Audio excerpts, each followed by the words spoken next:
Uang adalah salah satu elemen terpenting dalam kehidupan modern. Tetapi seringkali kita tidak benar-benar memahami makna mendalam di baliknya. Dalam keseharian, uang digunakan untuk memenuhi kebutuhan dasar, seperti makanan, tempat tinggal, dan pendidikan, hingga untuk mengejar impian besar seperti perjalanan keliling dunia atau memulai bisnis.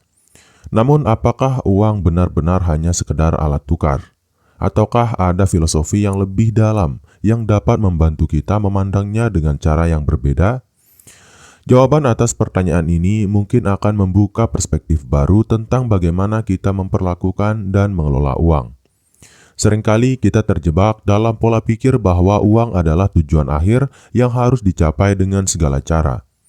Kehidupan modern mendorong kita untuk bekerja keras, berhemat, dan mengorbankan waktu demi mengejar kekayaan material.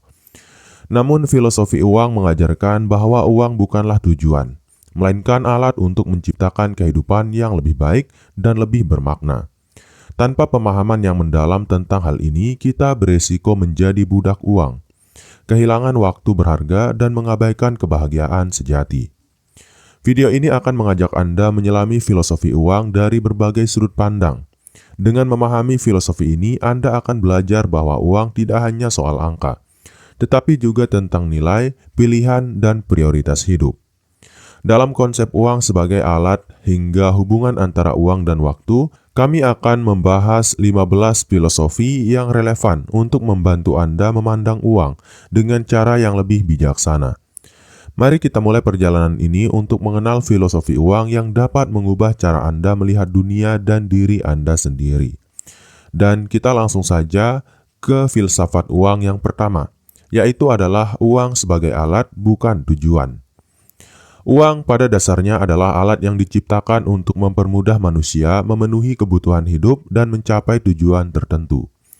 Sayangnya dalam kehidupan modern, banyak yang memandang uang sebagai tujuan akhir, sehingga mengorbankan hal-hal penting lainnya. Filosofi ini mengajarkan bahwa uang seharusnya menjadi sarana untuk mendapatkan kehidupan yang lebih baik, bukan menjadi pusat dari segala keputusan hidup. Dengan memahami bahwa uang hanyalah alat, kita dapat menggunakannya secara lebih bijaksana untuk mendukung prioritas yang benar-benar berarti. Ketika uang dilihat sebagai alat, kita menjadi lebih fokus pada apa yang ingin dicapai, bukan sekedar menumpuk kekayaan. Misalnya, uang dapat digunakan untuk memberikan pendidikan yang layak kepada anak-anak, membantu keluarga, atau bahkan untuk mendanai kegiatan sosial yang berdampak positif pada masyarakat. Dalam konteks ini, uang memiliki makna yang jauh lebih besar dibandingkan sekedar angka di rekening. Ia menjadi medium untuk menciptakan perubahan baik bagi diri sendiri maupun orang lain. Sebaliknya, jika uang dianggap sebagai tujuan, resiko yang muncul adalah hilangnya arah dan tujuan hidup yang lebih besar. Orang yang hanya mengejar uang seringkali merasa kosong setelah mencapainya, karena kebahagiaan sejati tidak datang dari uang itu sendiri, melainkan dari bagaimana uang digunakan. Filosofi ini membantu kita mengingat bahwa hidup adalah tentang pengalaman, hubungan, dan kontribusi, bukan hanya tentang kekayaan material. Lebih jauh, menjadikan uang sebagai alat berarti kita perlu menetapkan prioritas yang jelas dalam hidup. Dengan memahami apa yang benar-benar penting, seperti kesehatan, hubungan dengan orang yang kita cintai, dan tujuan jangka panjang, kita dapat mengalokasikan uang untuk mendukung hal-hal tersebut. Ini membantu kita menghindari pengeluaran yang tidak penting dan lebih fokus pada hal-hal yang memberikan nilai sejati bagi hidup kita. Pada akhirnya, uang memang penting, tetapi hanya sebagai sarana untuk mencapai kebahagiaan, kedamaian, dan kesuksesan yang lebih besar. Filosofi ini menegaskan bahwa uang harus melayani kita, bukan kita yang menjadi pelayannya. Dengan cara pandang ini, kita bisa menciptakan kehidupan yang lebih seimbang dan bermakna. Kemudian filsafat uang yang kedua adalah uang dan waktu adalah dua sisi koin yang sama. Waktu seringkali dianggap lebih berharga daripada uang, karena waktu adalah sumber daya yang tidak dapat diperbarui. Jika uang hilang, kita masih memiliki kesempatan untuk mendapatkannya kembali. Namun waktu yang telah berlalu tidak dapat dikembalikan. Filosofi ini mengajarkan kita untuk memanfaatkan waktu dan uang dengan bijaksana, serta memahami hubungan keduanya. Banyak orang yang menghabiskan seluruh waktunya untuk menghasilkan uang, tetapi melupakan bahwa waktu juga memiliki nilai yang sama pentingnya. Salah satu pelajaran penting dari filosofi ini adalah pentingnya menyeimbangkan penggunaan waktu dan uang. Menghabiskan seluruh waktu hanya untuk bekerja tanpa menikmati hidup seringkali membuat seseorang merasa hampa. Sebaliknya, mengelola waktu dengan bijak seperti berinvestasi dalam pengalaman berharga dapat memberikan kebahagiaan yang tidak bisa dibeli dengan uang. Dengan demikian, hubungan ini menunjukkan bahwa uang tidak hanya tentang jumlah, tetapi juga tentang bagaimana kita menghabiskan waktu untuk mendapatkannya. Selain itu, filosofi ini menekankan bahwa uang bisa digunakan untuk membeli waktu. Misalnya, dengan mempekerjakan orang untuk tugas-tugas yang memakan waktu, kita bisa fokus pada hal-hal yang lebih bermakna atau produktif. Ini bukan tentang membuang uang, melainkan tentang memanfaatkan sumber daya untuk menciptakan lebih banyak waktu berkualitas. Filosofi ini mengajarkan bahwa nilai waktu jauh melampaui nilai uang jika dimanfaatkan dengan bijaksana. Namun penting juga untuk menyadari bahwa waktu dan uang harus digunakan secara seimbang. Menghabiskan terlalu banyak uang tanpa perencanaan waktu yang baik dapat menyebabkan kerugian besar, baik secara finansial maupun emosional. Filosofi ini mendorong kita untuk mengatur waktu dengan strategi yang sama seperti kita mengatur uang. Membuat anggaran, menetapkan prioritas, dan menghindari pemborosan. Kesimpulannya, memahami hubungan antara waktu dan uang adalah kunci untuk menjalani kehidupan yang lebih baik. Waktu yang digunakan dengan baik akan membantu kita menghasilkan uang secara lebih efisien. Dan uang yang digunakan secara bijak akan memberikan kita lebih banyak waktu untuk menikmati hidup. Filosofi ini mengajarkan keseimbangan yang membawa pada keberhasilan sejati. Kemudian yang ketiga adalah nilai uang ditentukan oleh perspektif. Filosofi ini mengajarkan bahwa nilai uang bukan hanya tentang jumlah yang dimiliki, tetapi bagaimana seseorang memandang dan memanfaatkannya. Bagi sebagian orang, uang senilai Rp10.000 bisa sangat berarti, sementara bagi orang lain, jumlah itu mungkin tidak ada artinya. Ini menunjukkan bahwa nilai uang bersifat relatif dan sangat bergantung pada situasi, kebutuhan, dan cara pandang seseorang. Perspektif tentang uang seringkali dipengaruhi oleh pengalaman hidup dan latar belakang budaya. Misalnya, seseorang yang tumbuh dalam keluarga sederhana mungkin menghargai uang lebih tinggi dibandingkan mereka yang terbiasa hidup berkecukupan. Filosofi ini mengajarkan kita untuk lebih menghargai uang, sekecil apapun jumlahnya, karena setiap rupiah memiliki potensi untuk menciptakan perubahan. Selain itu, filosofi ini menekankan pentingnya melihat uang sebagai sesuatu yang fleksibel. Nilainya bisa bertambah atau berkurang tergantung pada bagaimana kita menggunakannya. Uang yang diinvestasikan untuk pendidikan atau pengembangan diri misalnya akan memiliki nilai yang jauh lebih besar dibandingkan uang yang dihabiskan untuk hal-hal konsumtif. Perspektif ini membantu kita memprioritaskan penggunaan uang untuk hal-hal yang memberikan manfaat jangka panjang. Kita juga diajarkan untuk tidak membandingkan nilai uang yang kita miliki dengan orang lain. Filosofi ini mengingatkan bahwa setiap orang memiliki perjalanan hidup yang unik, dan nilai uang akan berbeda tergantung pada kebutuhan dan tujuan masing-masing. Daripada merasa minder atau iri, lebih baik fokus pada bagaimana kita dapat memanfaatkan uang dengan cara yang paling bermakna bagi diri sendiri. Pada akhirnya, nilai uang sejati ditentukan oleh dampak yang dihasilkan, baik bagi diri sendiri maupun orang lain. Filosofi ini mengajarkan bahwa uang bukan hanya soal angka, tetapi tentang bagaimana kita menggunakannya untuk menciptakan nilai dalam kehidupan. Kemudian filosofi yang keempat tentang uang adalah uang dan kebahagiaan, apa hubungannya? Salah satu filosofi uang yang sering diperdebatkan adalah hubungan antara uang dan kebahagiaan. Banyak yang mengatakan bahwa uang tidak bisa membeli kebahagiaan, tetapi ada pula yang berpendapat bahwa uang dapat memberikan kenyamanan yang berkontribusi pada kebahagiaan. Filosofi ini mengajak kita untuk memahami hubungan yang kompleks antara keduanya, sehingga kita dapat memanfaatkan uang untuk mendukung kebahagiaan, bukan menggantikannya. Uang memang dapat memberikan kebahagiaan dalam bentuk tertentu, seperti memenuhi kebutuhan dasar atau memberikan pengalaman yang menyenangkan. Namun kebahagiaan sejati biasanya berasal dari hubungan yang bermakna, tujuan hidup, dan rasa syukur.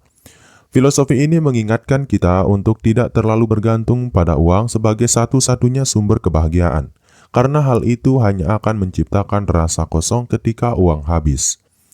Di sisi lain, uang yang digunakan dengan bijak dapat mendukung kebahagiaan. Misalnya, mengalokasikan sebagian penghasilan untuk kegiatan sosial atau membantu orang lain seringkali memberikan kepuasan batin yang mendalam. Filosofi ini mengajarkan bahwa kebahagiaan dari uang tidak hanya berasal dari memiliki, tetapi juga dari memberi. Namun penting untuk diingat bahwa terlalu banyak fokus pada uang justru dapat mengurangi kebahagiaan. Ketika seseorang terlalu sibuk mengejar kekayaan, mereka mungkin kehilangan waktu untuk menikmati momen berharga bersama keluarga atau teman. Filosofi ini menekankan pentingnya menjaga keseimbangan antara menghasilkan uang dan menikmati hidup. Kesimpulannya, uang dapat menjadi bagian dari kebahagiaan, tetapi bukan sumber utama. Filosofi ini mengajak kita untuk menggunakan uang sebagai alat untuk mendukung hal-hal yang benar-benar penting dalam hidup, sehingga kebahagiaan yang dihasilkan bersifat lebih mendalam dan tahan lama. Kemudian filosofi uang yang kelima adalah uang dan karakter manusia. Uang seringkali disebut sebagai pengungkap karakter sejati seseorang. Filosofi ini mengajarkan bahwa cara seseorang menggunakan uang mencerminkan nilai, prioritas, dan kepribadiannya. Orang yang dermawan cenderung menggunakan uang untuk membantu orang lain, sementara yang egois mungkin lebih fokus pada memperkaya diri sendiri. Ketika seseorang memiliki lebih banyak uang, sifat asli mereka seringkali menjadi lebih terlihat. Orang yang sudah murah hati akan menjadi lebih dermawan, sementara yang serakah akan semakin terobsesi dengan kekayaan. Filosofi ini mengingatkan kita bahwa uang adalah katalis yang memperbesar sifat manusia, baik itu positif maupun negatif. Selain itu, filosofi ini mengajarkan bahwa uang dapat digunakan sebagai alat untuk membentuk karakter. Misalnya, belajar mengelola uang dengan baik dapat mengajarkan disiplin, tanggung jawab, dan perencanaan jangka panjang. Dengan demikian, uang tidak hanya mencerminkan karakter, tetapi juga dapat digunakan untuk mengembangkan karakter yang lebih baik. Namun filosofi ini juga memperingatkan kita untuk tidak terlalu terobsesi dengan uang hingga mengorbankan nilai-nilai moral. Banyak kasus menunjukkan bahwa godaan uang dapat membuat seseorang melakukan tindakan yang tidak etis. Oleh karena itu penting untuk menjaga integritas dan selalu bertanya pada diri sendiri. Apakah cara kita menggunakan uang sesuai dengan nilai-nilai yang kita anut? Pada akhirnya, uang adalah cerminan diri kita. Filosofi ini mengingatkan kita untuk menggunakan uang dengan cara yang mencerminkan nilai-nilai positif, sehingga tidak hanya membawa manfaat material, tetapi juga memperkuat karakter dan integritas kita sebagai manusia. Kemudian filosofi uang yang keenam adalah keseimbangan antara menyimpan dan membelanjakan. Filosofi tentang uang yang satu ini menyoroti pentingnya menjaga keseimbangan antara menabung dan membelanjakan. Menabung adalah langkah yang bijak untuk memastikan keamanan finansial di masa depan. Tetapi terlalu hemat hingga tidak menikmati hasil kerja keras juga bisa menjadi kesalahan. Filosofi ini mengajarkan bahwa uang harus dikelola dengan bijak, tidak hanya untuk masa depan tetapi juga untuk kebutuhan saat ini. Menyimpan uang adalah kebiasaan penting yang perlu dibangun sejak dini. Dengan memiliki tabungan, kita memiliki perlindungan dari situasi darurat yang tak terduga. Namun, menyimpan uang tanpa memahami tujuan akhirnya dapat membuat seseorang terjebak dalam kebiasaan menumpuk tanpa arah. Filosofi ini menekankan pentingnya menetapkan tujuan yang jelas dalam menabung, seperti membeli rumah, membayar pendidikan, atau mempersiapkan masa pensiun. Sebaliknya, membelanjakan uang juga penting untuk menjalani kehidupan yang bermakna. Pengeluaran untuk pengalaman seperti perjalanan, hiburan, atau menghabiskan waktu bersama keluarga dapat memberikan kebahagiaan yang tidak ternilai. Filosofi ini mengingatkan kita bahwa uang harus digunakan untuk menciptakan nilai dalam hidup kita, bukan hanya disimpan tanpa batas. Namun, keseimbangan antara menabung dan membelanjakan tidak selalu mudah dicapai. Filosofi ini mendorong kita untuk membuat anggaran yang mencerminkan prioritas hidup. Dengan membagi penghasilan ke dalam kategori seperti kebutuhan pokok, tabungan, investasi, dan pengeluaran untuk hiburan, kita dapat mengelola uang dengan cara yang seimbang dan bertanggung jawab. Pada akhirnya, filosofi ini mengajarkan bahwa tujuan utama uang adalah untuk mendukung kehidupan yang berkualitas. Dengan menabung untuk masa depan dan membelanjakan untuk kebahagiaan saat ini, kita dapat menciptakan harmoni antara keamanan finansial dan kepuasan hidup. Kemudian filosofi yang ketujuh adalah uang sebagai energi dalam kehidupan. Dalam banyak tradisi filosofis dan spiritual, uang dianggap sebagai bentuk energi yang mengalir dalam kehidupan. Filosofi ini mengajarkan bahwa uang harus dikelola dengan kesadaran, sehingga alirannya membawa manfaat bagi diri sendiri dan orang lain. Ketika uang stagnan atau digunakan secara tidak bijak, energi tersebut menjadi tidak produktif dan bahkan dapat menimbulkan masalah. Seperti halnya energi, uang memiliki kekuatan untuk menciptakan perubahan. Filosofi ini mengingatkan kita bahwa uang yang kita miliki adalah hasil dari kerja keras, kreativitas, dan usaha. Oleh karena itu, cara kita menggunakan uang mencerminkan nilai-nilai yang kita anut. Dengan menggunakan uang untuk tujuan yang bermakna, kita dapat menciptakan dampak positif yang melampaui nilai materialnya. Filosofi ini juga menekankan pentingnya menjaga aliran uang. Misalnya berinvestasi, berdonasi, atau membelanjakan uang untuk kebutuhan yang produktif adalah cara untuk memastikan bahwa uang terus mengalir dengan baik. Sebaliknya, menahan uang tanpa tujuan atau menggunakannya untuk hal-hal yang tidak bermanfaat dapat menghentikan aliran energi tersebut. Selain itu, filosofi ini mengajarkan pentingnya sikap terhadap uang. Jika kita melihat uang sebagai energi positif, kita cenderung menggunakannya untuk hal-hal yang membangun. Namun, jika kita melihat uang sebagai sumber kekhawatiran atau ketakutan, energi tersebut dapat berubah menjadi hambatan dalam hidup kita. Oleh karena itu, sikap yang sehat terhadap uang adalah kunci untuk menjaga alirannya tetap positif. Pada akhirnya, uang sebagai energi adalah pengingat bahwa kekayaan sejati tidak hanya terletak pada jumlah yang kita miliki, tetapi pada bagaimana kita mengelolanya untuk menciptakan kehidupan yang lebih baik bagi diri sendiri dan orang lain. Kemudian filosofi uang yang ke-8 adalah uang dan investasi dalam diri sendiri.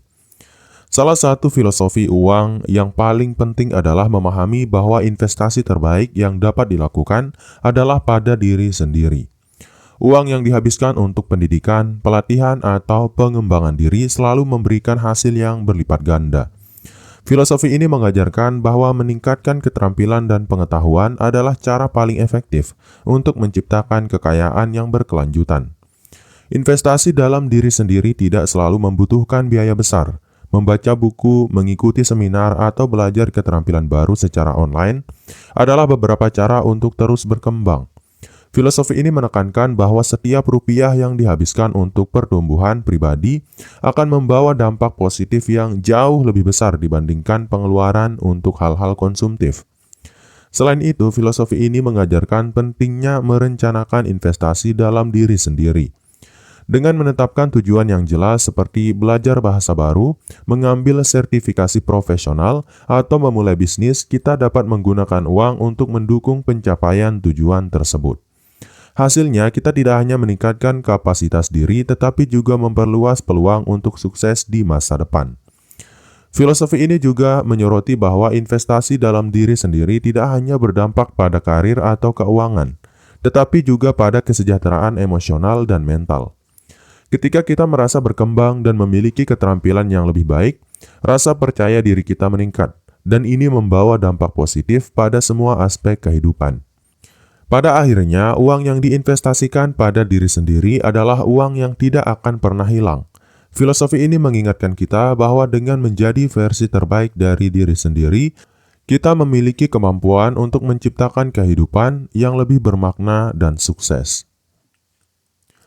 Kemudian filosofi uang yang ke-9 adalah uang dan prinsip berbagi. Filosofi uang juga mengajarkan nilai berbagi sebagai salah satu prinsip utama dalam kehidupan. Berbagi uang bukan hanya soal membantu orang lain, tetapi juga tentang menciptakan dampak positif yang lebih besar dalam masyarakat. Dalam banyak tradisi, berbagi kekayaan dianggap sebagai bentuk investasi sosial yang mendatangkan keberkahan, kebahagiaan, dan rasa puas batin. Prinsip berbagi dapat diterapkan dalam berbagai bentuk, seperti donasi kepada mereka yang membutuhkan, mendukung kegiatan amal, atau memberikan bantuan kepada teman dan keluarga. Filosofi ini mengajarkan bahwa meskipun uang yang kita berikan mungkin tampak kecil, dampaknya dapat menjadi besar ketika digabungkan dengan kontribusi dari orang lain. Dengan berbagi, kita turut menciptakan keseimbangan dalam kehidupan orang lain. Selain itu, filosofi berbagi juga mengajarkan pentingnya memberi dengan niat yang tulus. Ketulusan dalam berbagi menciptakan rasa koneksi yang lebih dalam dengan sesama. Berbagi dengan hati yang ikhlas tidak hanya membantu penerima, tetapi juga memberikan rasa kepuasan batin yang tidak dapat diukur dengan materi. Ini menunjukkan bahwa uang memiliki nilai yang lebih besar ketika digunakan untuk membawa kebahagiaan bagi orang lain. Namun, berbagi juga harus dilakukan dengan bijaksana. Filosofi ini menekankan pentingnya memastikan bahwa berbagi tidak sampai mengorbankan kebutuhan dasar diri sendiri atau keluarga. Dengan kata lain, kita harus memiliki pengelolaan uang yang baik sebelum dapat memberi dengan cara yang berdampak. Hal ini memastikan bahwa tindakan berbagi tidak hanya berkelanjutan, tetapi juga memberikan manfaat yang optimal. Pada akhirnya, filosofi uang melalui prinsip berbagi mengingatkan kita bahwa kekayaan sejati tidak hanya diukur dari apa yang kita miliki, tetapi dari apa yang kita bagikan kepada dunia. Dengan berbagi, kita menciptakan dunia yang lebih baik, baik untuk diri sendiri maupun untuk orang lain. Kemudian filsafat uang yang ke-10 adalah uang dan hubungannya dengan kebahagiaan. Salah satu diskusi paling menarik dalam filosofi uang adalah hubungannya dengan kebahagiaan. Banyak orang yang percaya bahwa memiliki lebih banyak uang akan membuat mereka lebih bahagia. Namun filosofi ini mengajarkan bahwa uang hanya memberikan kebahagiaan sejati jika digunakan dengan cara yang benar dan bermakna. Uang memang penting untuk memenuhi kebutuhan dasar seperti makanan, tempat tinggal, dan kesehatan. Ketika kebutuhan ini terpenuhi, kualitas hidup meningkat, dan rasa kebahagiaan juga meningkat. Namun setelah kebutuhan dasar terpenuhi, tambahan uang tidak selalu menghasilkan peningkatan kebahagiaan yang signifikan. Filosofi ini mengajarkan bahwa kebahagiaan sejati berasal dari pengalaman, hubungan, dan kontribusi, bukan dari akumulasi kekayaan semata. Salah satu cara uang dapat mendatangkan kebahagiaan adalah dengan membelanjakannya untuk menciptakan pengalaman yang berarti, seperti bepergian, belajar hal baru, atau menghabiskan waktu bersama orang tercinta. Filosofi ini mengajarkan bahwa kenangan dari pengalaman tersebut jauh lebih berharga daripada benda-benda materi yang bersifat sementara. Selain itu, filosofi ini menyoroti pentingnya memiliki hubungan yang sehat dengan uang. Jika uang menjadi sumber stres, ketakutan, atau konflik, kebahagiaan akan sulit dicapai. Filosofi ini mendorong kita untuk melihat uang sebagai alat, bukan tujuan akhir. Dengan mengelola uang secara bijaksana dan sesuai dengan nilai-nilai hidup, kita dapat menghilangkan beban emosional yang sering dikaitkan dengan uang. Pada akhirnya, filosofi ini mengingatkan kita bahwa kebahagiaan sejati tidak dapat dibeli, tetapi dapat didukung oleh cara kita menggunakan uang. Dengan memahami hubungan yang sehat antara uang dan kebahagiaan, kita dapat menciptakan kehidupan yang lebih bermakna, damai, dan memuaskan.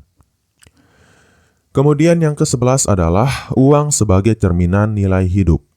Filosofi uang juga mengajarkan bahwa cara kita menggunakan uang mencerminkan nilai-nilai yang kita anut. Uang adalah alat yang memperlihatkan apa yang sebenarnya penting bagi seseorang.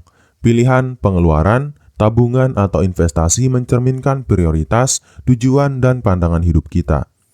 Dengan memahami filosofi ini, kita dapat mengevaluasi apakah cara kita menggunakan uang sejalan dengan nilai-nilai yang kita percayai. Misalnya, seseorang yang menghargai pendidikan mungkin akan mengalokasikan sebagian besar uangnya untuk membayar sekolah, membeli buku, atau mengikuti kursus. Sebaliknya, individu yang lebih menghargai pengalaman mungkin akan menghabiskan uang untuk perjalanan atau kegiatan yang memperkaya hidup. Filosofi ini mengingatkan kita bahwa setiap keputusan keuangan adalah refleksi dari apa yang benar-benar kita anggap penting. Filosofi ini juga mengajarkan pentingnya konsistensi antara nilai dan tindakan keuangan. Ketika cara kita mengelola uang tidak sejalan dengan nilai-nilai yang kita anut, hal ini dapat menimbulkan konflik internal. Sebagai contoh, Seseorang yang menghargai lingkungan tetapi menghabiskan uang untuk produk yang tidak ramah lingkungan mungkin merasa bersalah atau tidak puas. Oleh karena itu, filosofi ini menekankan pentingnya membuat keputusan keuangan yang konsisten dengan prinsip-prinsip hidup kita. Selain itu, filosofi ini mendorong kita untuk menggunakan uang sebagai sarana untuk mempromosikan nilai-nilai yang lebih besar. Misalnya, mendukung usaha kecil, menyumbang kepada amal, atau berinvestasi dalam proyek yang berkelanjutan adalah cara untuk memperkuat prinsip kita melalui tindakan finansial. Dengan begitu, uang tidak hanya menjadi alat untuk memenuhi kebutuhan, tetapi juga menjadi cara untuk membawa perubahan positif sesuai dengan keyakinan kita. Pada akhirnya, filosofi uang sebagai cerminan nilai hidup mengingatkan kita untuk selalu memeriksa hubungan kita dengan uang.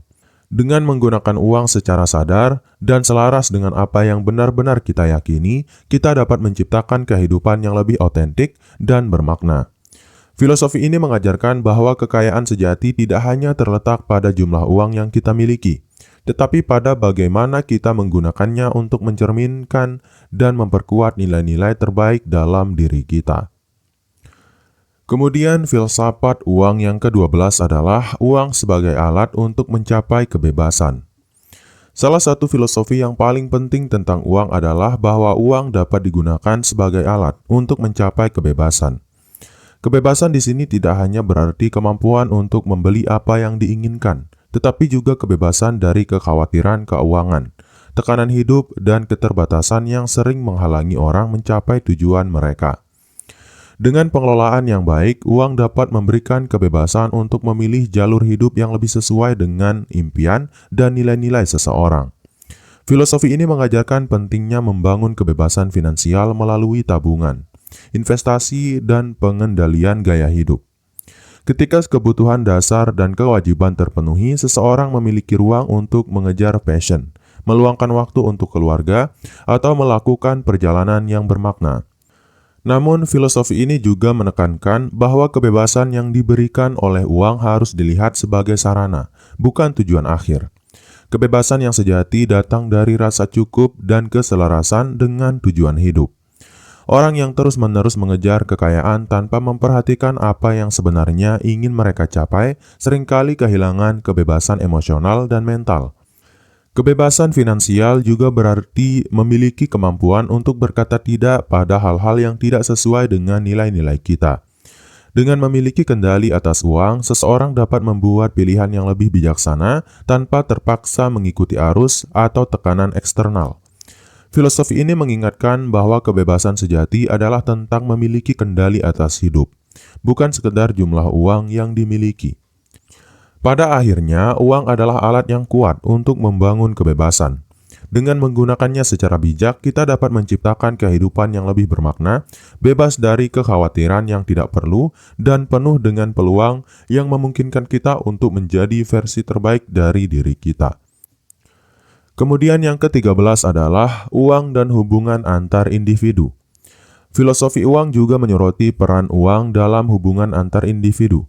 Cara seseorang memperlakukan uang dapat berdampak besar pada hubungan dengan keluarga, teman, pasangan, dan kolega.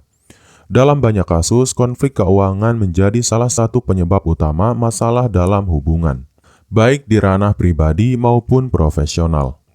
Filosofi ini mengajarkan pentingnya transparansi dan komunikasi dalam hal uang, terutama dalam hubungan yang melibatkan keputusan keuangan bersama, seperti pernikahan atau kemitraan bisnis. Ketika kedua pihak memiliki pemahaman yang sama tentang nilai, tujuan, dan prioritas keuangan, hubungan menjadi lebih kuat dan harmonis. Selain itu, filosofi ini juga mengajarkan pentingnya saling menghormati perbedaan dalam pandangan tentang uang. Setiap individu memiliki latar belakang, pengalaman, dan prioritas yang berbeda terkait keuangan. Dengan empati dan pengertian, konflik yang timbul dari perbedaan tersebut dapat diminimalkan, sehingga hubungan tetap sehat dan produktif. Namun, filosofi ini juga memperingatkan bahwa uang tidak boleh digunakan sebagai alat untuk mengontrol atau mendominasi orang lain. Dalam hubungan yang sehat, uang harus menjadi alat untuk menciptakan keamanan, peluang, dan kebahagiaan bersama, bukan sebagai sumber tekanan atau kekuasaan. Pada akhirnya, uang adalah bagian penting dari hubungan manusia, tetapi bukan yang paling utama. Filosofi ini mengingatkan kita untuk menempatkan hubungan dan nilai-nilai kemanusiaan di atas kepentingan material. Dengan demikian, uang dapat memperkuat hubungan, bukan merusaknya. Kemudian filosofi uang yang ke-14 adalah uang sebagai alat untuk meningkatkan pendidikan dan pengetahuan. Dalam filosofi uang, pendidikan sering dianggap sebagai salah satu investasi terbaik yang dapat dilakukan seseorang. Uang yang digunakan untuk meningkatkan pengetahuan dan keterampilan tidak hanya memberikan manfaat jangka pendek, tetapi juga jangka panjang. Dengan pendidikan yang lebih baik, seseorang dapat membuka peluang baru, meningkatkan penghasilan, dan menciptakan dampak yang lebih besar dalam hidup mereka. Filosofi ini mengajarkan pentingnya melihat pendidikan sebagai prioritas, baik untuk diri sendiri maupun generasi mendatang. Mengalokasikan uang untuk pendidikan, seperti mengikuti kursus, membaca buku, atau menghadiri seminar, adalah cara untuk memastikan bahwa kita terus berkembang sebagai individu. Pengetahuan yang diperoleh tidak hanya meningkatkan kualitas hidup, tetapi juga memberikan rasa percaya diri dan kemampuan untuk membuat keputusan yang lebih bijaksana. Selain itu, filosofi ini mengajarkan bahwa pendidikan tidak selalu harus mahal. Ada banyak sumber daya gratis atau murah yang dapat dimanfaatkan untuk belajar, seperti perpustakaan, kursus online, atau komunitas belajar. Uang hanyalah alat untuk mempermudah akses, tetapi niat dan dedikasi adalah kunci utama untuk memperoleh pengetahuan. Dengan menggunakan uang untuk pendidikan, kita juga berinvestasi dalam kemampuan untuk menghadapi tantangan masa depan. Dalam dunia yang terus berubah, keterampilan dan pengetahuan baru selalu diperlukan untuk tetap relevan.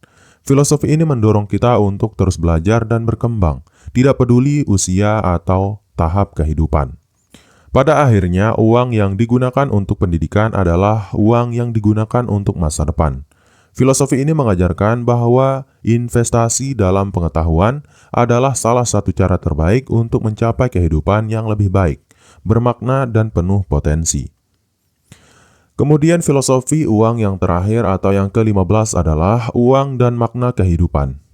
Filosofi uang yang terakhir adalah tentang bagaimana uang dapat digunakan untuk menemukan atau memperkuat makna hidup seseorang. Uang seringkali dianggap sebagai alat untuk mencapai tujuan material, tetapi filosofi ini mengajarkan bahwa uang juga dapat digunakan untuk mendukung tujuan spiritual, sosial, dan emosional yang lebih dalam. Makna hidup berbeda bagi setiap individu. Bagi sebagian orang, makna hidup mungkin terletak pada membantu orang lain, sementara bagi yang lain mungkin tentang menciptakan karya yang abadi. Filosofi ini mengajarkan bahwa uang dapat digunakan untuk mendukung tujuan-tujuan ini, seperti mendirikan organisasi amal, membiayai produk seni, atau menciptakan peluang bagi mereka yang kurang beruntung. Selain itu, filosofi ini menekankan pentingnya menggunakan uang untuk hal-hal yang benar-benar membawa kepuasan batin. Menghabiskan uang untuk hal-hal yang tidak memiliki nilai jangka panjang atau tidak sesuai dengan tujuan hidup seringkali menghasilkan rasa hampa. Sebaliknya, uang yang digunakan untuk mendukung sesuatu yang bermakna akan memberikan kepuasan yang jauh lebih besar. Filosofi ini juga mengajarkan pentingnya refleksi dalam penggunaan uang. Sebelum membuat keputusan keuangan besar, bertanya pada diri sendiri apakah pengeluaran tersebut sejalan dengan nilai dan tujuan hidup, dapat membantu kita membuat pilihan yang lebih bijaksana. Refleksi ini membantu memastikan bahwa uang digunakan sebagai alat untuk mendukung, bukan mengalihkan makna hidup. Pada akhirnya, filosofi ini mengingatkan kita bahwa uang bukanlah tujuan akhir, tetapi sarana untuk mencapai kehidupan yang lebih bermakna. Dengan menggunakan uang secara sadar dan sesuai dengan tujuan hidup kita, kita dapat menciptakan kehidupan yang tidak hanya sukses secara materi, tetapi juga kaya akan makna dan kebahagiaan. Sebagai penutup, filosofi uang mengajarkan kita untuk melihat uang lebih dari sekedar alat untuk memenuhi kebutuhan fisik, tetapi sebagai sarana untuk mencapai tujuan yang lebih besar dalam hidup. Setiap pilihan yang kita buat terkait uang seharusnya mencerminkan nilai-nilai yang kita anut dan tujuan hidup yang kita tuju. Dengan pemahaman yang lebih dalam tentang bagaimana uang dapat digunakan secara bijak dan bermakna, kita dapat menciptakan kehidupan yang tidak hanya kaya secara materi, tetapi juga penuh makna dan kebahagiaan. Maka dari itu, mari kita gunakan uang dengan kesadaran dan bijak, memastikan bahwa setiap keputusan keuangan yang kita buat mendukung pertumbuhan pribadi, hubungan yang lebih baik, kebebasan, dan tujuan hidup yang lebih besar. Uang bukanlah tujuan akhir, tetapi alat untuk menciptakan kehidupan yang lebih baik dan lebih bermakna. Dengan demikian, kita bisa meraih keseimbangan antara kebutuhan material dan spiritual, mencapai kesuksesan yang sejati, dan menemukan kebahagiaan yang lebih mendalam. Dan saya harap video ini bisa bermanfaat bagi kamu, saya, dan kita semua. Sekian, wassalam.